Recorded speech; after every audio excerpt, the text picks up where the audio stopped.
Nasi kandar paling murah geng dekat dalam Melaka, tapi ori Melayu. Assalamualaikum.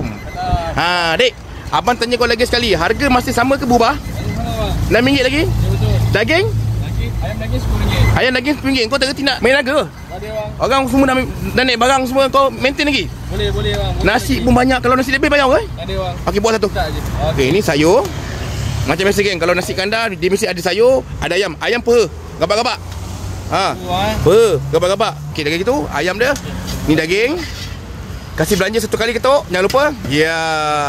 Tu dia RM10 Ya bang, ayam daging saya jual RM10. Ayam daging RM10. Memang tak reti nak main harga budak ni. Original Melayu nasi kandar. Ha, itu dia. Dia kata kuah campur. Campur. Ha, itu dia. Kuah campur. Lagi satu jangan kuah campur. Kalau tambah papadam apa? Papadam RM1 saja. Ah, tambah satu. Papadam. Jadi total semua RM11 RM11. Wah, okey. Gulung. Dekat mana menjaga dia, Dek? Saya dekat Bukit Rambai bang. Bukit Rambai depan BSN BSN depan kan? Cantik. Rambai Jaya. Kau apa buka?